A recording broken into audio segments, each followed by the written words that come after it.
Hello dear student, आज की इस वीडियो में सभी को स्वागत है। और ये वीडियो बहुत ही ज़्यादा इम्पोर्टेंट होने वाला है, इसलिए सभी से हाथ जोड़ करके रिक्वेस्ट करूँगा कि इस वीडियो को अंत तक सभी स्टूडेंट देखेंगे। मैं इसलिए बोल रहा हूँ कि इस वीडियो को अंत तक देखने, क्योंकि ये बिहार गजट में आपको प्रकाशित कर दिया गया है। एएनएम का जो नई नियमावली आया हुआ है, इस नई नियमावली के तहत क्या कुछ होने वाला है, क्या कुछ फ़ायदा होने वाला है, अब क्या करेंगे आगे हम लोग, सब कुछ इस नया नियमावली में लिखा गया है। 10 फरवरी 2025 के डेट में यहाँ पर देख सकते हैं, ये सब कुछ रिलीज हो चुका है, प्रकाशित हो चुका है। तो हम सभी से रिक्वेस्ट पुनः करेंगे कि हर एक पॉइंट को समझते जाइएगा और आप लोग के लिए बहुत ही फ़ायदा होने वाला है। सबसे पहले मैं आपको जाने से पहले, देखने से पहले, मैं अपना मोबाइल नंबर 8789694229 ये व्हाट्सअप नंबर है, इसे आप लोग ज़रूर से ज़रूर लिख लें। ये लिख करके व्हाट्सअप पर आप अगर अभी तक आधार से डॉक्यूमेंट लिंक नहीं करवाए हैं, जिसे हम लोग NRTS कहते हैं, तो ज़रूर से ज़रूर करवा लें।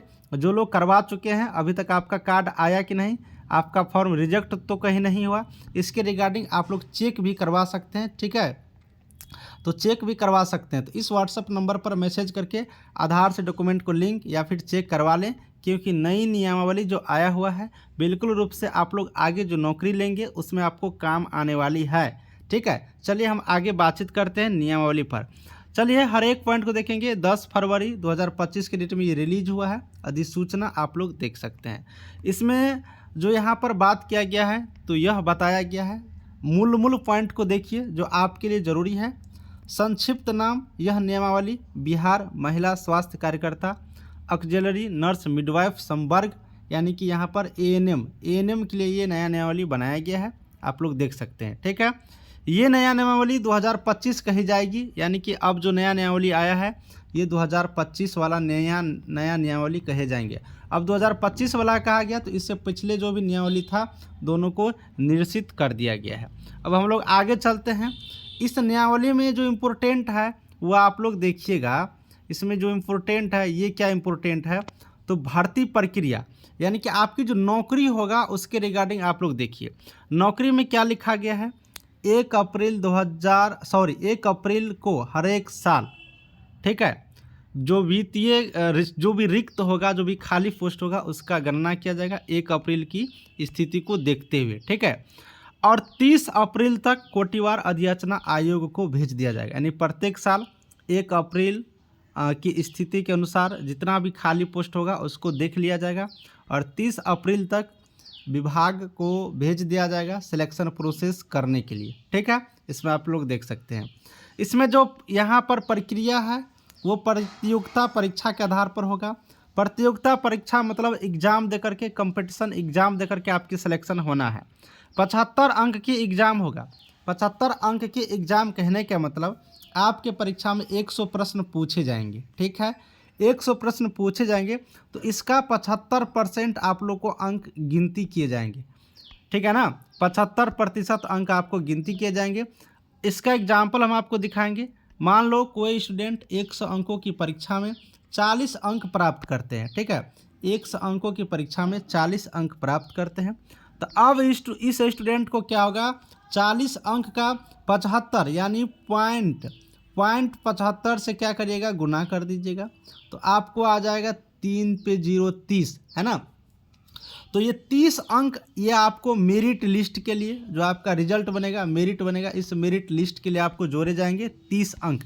यानी आप 100 अंकों की परीक्षा देंगे, लेकिन उस परीक्षा में जितना भी मार्क आएगा, 30 आए, 40 आए, 50 आए, उसमें पॉइंट 75 से गुना कर दीजिएगा।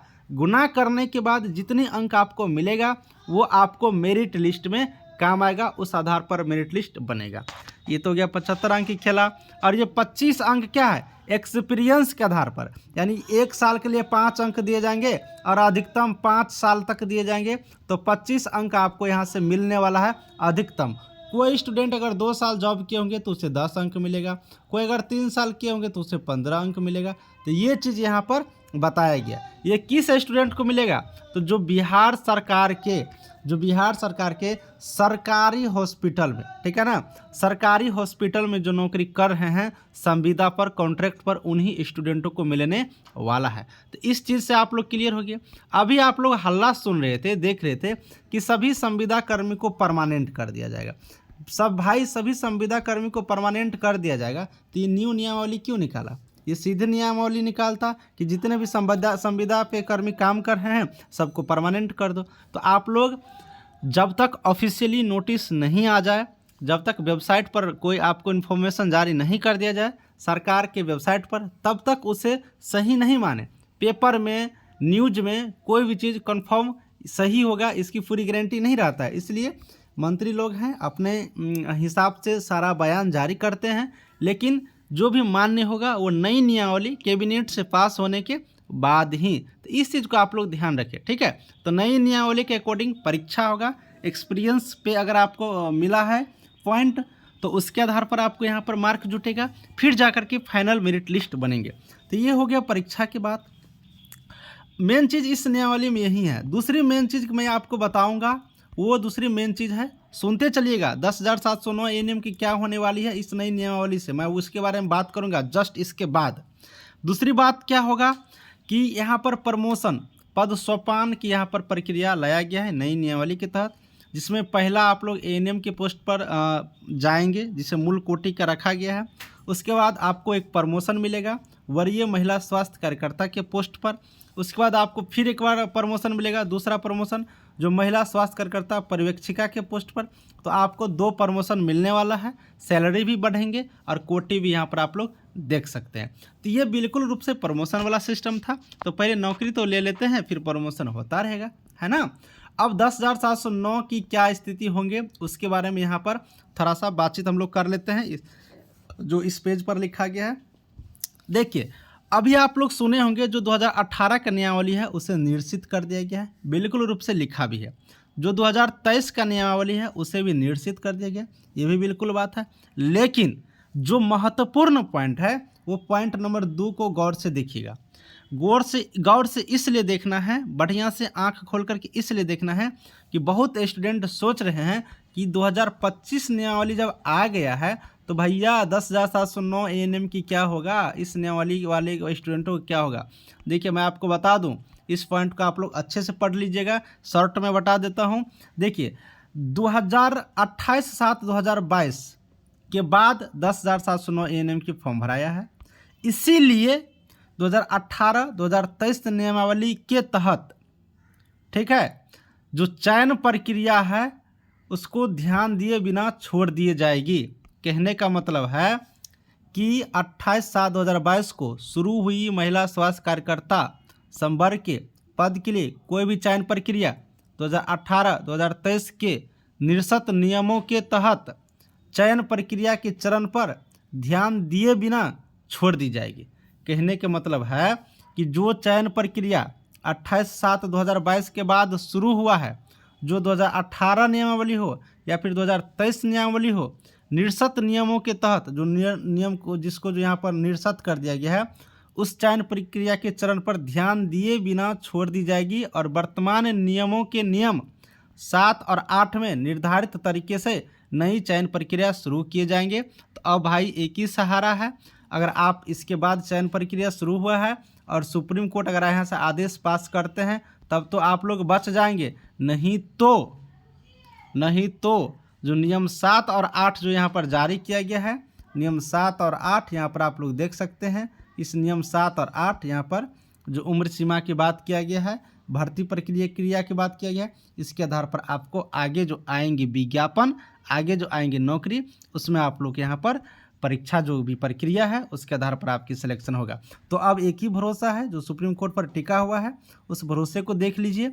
जो भी डिसीजन है जिसके भी फेवर में है, चाहे वो अंक आधारित हो या फिर परीक्षा आधारित हो, आप लोग को वहाँ से जो भी डिसीजन आएगा वो होगा। उसके लिए आप लोग वेट एंड वॉच इंतज़ार कर सकते हैं समय का। देखिए क्या कुछ होने वाली है, किस्मत किसके नज़र जा रही है वो कहना भी मुश्किल है। तो अब मैं आपको अपने तरफ से एक बात बोलूँगा, सब दिन बोलता हूँ, भैया पढ़ाई तो करनी होगी, चाहे आप रो के करो या हंस के करो, पढ़ाई तो करनी होगी।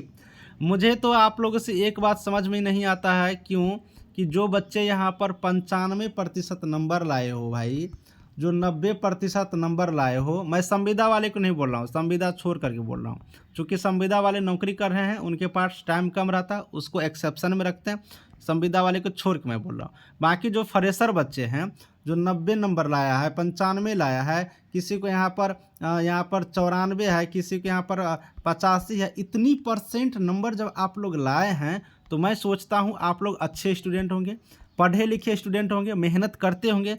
जब आप लोग मेहनत कर रहे हैं, इतने नंबर लाए हो, तो आपको परीक्षा देने से क्यों डरते हो? परीक्षा से क्यों डरते हैं? आप आखिर परीक्षा पास करके ही ना 95 नंबर लाए होंगे, 90 नंबर लाए होंगे, 94 लाए होंगे, 85, 80, इतनी नंबर जो आप लोग % लाए हैं, ये तो खुशी की बात है। जब आप लोग पढ़े होंगे, परीक्षा दिए होंगे, तभी तो आपको इतना मार्क्स आया होगा। तो फिर आगे जो परीक्षा होता है नौकरी के लिए, उसमें आप लोग को हार नहीं माननी चाहिए, उसमें आप लोग को और भी मेहनत करनी चाहिए और बिल्कुल रूप से वहाँ भी नंबर लानी चाहिए। वहाँ पर आप लोग डरते हो कि मार्क आधारित, देखिए मार्क आधारित प्रक्रिया बिल्कुल नहीं होनी चाहिए। इसलिए नहीं होनी चाहिए कि आप लोग समझ सकते हैं, बहुत ऐसे स्टूडेंट हैं जो कम पढ़ते हैं, जो स्कूल में पढ़ने में तेज़ होते हैं, लेकिन एग्ज़ाम में उसका मार्क कम आ जाते हैं। सब टाइप का स्टूडेंट होता है। लेकिन अगर आप एक बार परीक्षा ले लेगा, एक बार जैसे कि कोई वैकेंसी निकला और उसका परीक्षा ले लेगा अगर एक बार, तो उसमें सभी स्टूडेंट को एक साथ बैठने का मौका मिलेगा। जब एक साथ बैठने का मौका मिलेगा तो उसमें पता चल जाएगा कि ओरिजिनल पढ़ने वाले बच्चे कौन हैं और ओरिजिनल पढ़ने वाले बच्चे नहीं हैं। चूँकि जो बच्चे मेहनत करते हैं, अगर उसको नौकरी नहीं मिल पाता है, तो आप लोग समझ सकते हैं कि क्या ही होगा। तो पॉजिटिव सोचिए, ये मत सोचिए कि मेरा नंबर 95 आया, 90 आया तो मार्क आधारित होता तो मेरा हो जाता। 90 आया तो आपको परीक्षा से और भी नहीं डरनी चाहिए, क्योंकि मैं बार बार कह रहा हूँ 90 नंबर लाना, 85 नंबर लाना, इतनी % नंबर लाना आसान नहीं है। परीक्षा आप लोग ज़रूर पास किए होंगे, मेहनत वाले होंगे, तभी आया होगा, क्योंकि फ्री में तो मार्क मिलता नहीं है, बिना लिखे बिना पढ़े। तो आप लोग को और भी मेहनत करनी चाहिए। आप ही के घर में सोचिए कि मान लो कि 2 स्टूडेंट है, एक रेगुलर अगर आप पढ़ाई करेंगे, एक मान लो जो बीमार पड़ गया, तो इस बच्चे का तो नंबर कम आ जाएगा, इसका तो ज़्यादा आ जाएगा। तो यहाँ पर इस सभी स्टूडेंट के लिए अगर एक परीक्षा पुनः हो जाता है, जिसके माध्यम से सिलेक्शन होता है, तो सबको मौका मिलेगा और वहाँ पर पता चल जाएंगे कि आखिर कौन अच्छे स्टूडेंट है जो यहाँ पर सिलेक्शन के योग्य हैं। तो इसी सब को देखते हुए सरकार जो नया वाली निकाला है, इसके लिए मैं तो बहुत बहुत धन्यवाद भी देता हूँ सरकार को, कि अच्छा हुआ कि ये जो मार्क आधारित प्रक्रिया को ख़त्म करके एग्ज़ाम आधारित प्रक्रिया के लिए नई नियमावली आ गई है। चलिए, जो भी जैसे होगा मैं बताऊँगा। क्लास आप लोग को टेस्ट सीरीज आ चुका है मेरा एप्लीकेशन पर, फास्ट इन्फॉर्मेशन एप्लीकेशन पर। आप लोग पढ़ना चाहते हैं तो वहाँ से देखिएगा। वैसे मेरा नंबर आप लोग देख लिए हैं 8789694229, सब कुछ होने वाली है। क्लास वगैरह शुरू करेंगे, आप लोग अच्छे से पढ़िएगा। जिनको पढ़ने में मन लगता है, जिनको मेरे यहाँ बिलीव है, रिजल्ट हुआ है, रिजल्ट की तो मैं बात ही नहीं करता हूँ, क्योंकि रिजल्ट तो मेरे यहाँ से होना ही होना है, हर बार होता है, हमेशा होता रहेगा, इसकी गारंटी है। मैं कम टाइम के लिए पढ़ाने के लिए आऊँगा, लेकिन बेस्ट पढ़ाऊँगा, रिजल्ट वाली बातें बताऊँगा, आपकी रिजल्ट की गारंटी रहेगी, निश्चिंत रहिए। ठीक है, बस आप लोग पढ़ते रहिए। सभी को थैंक यू।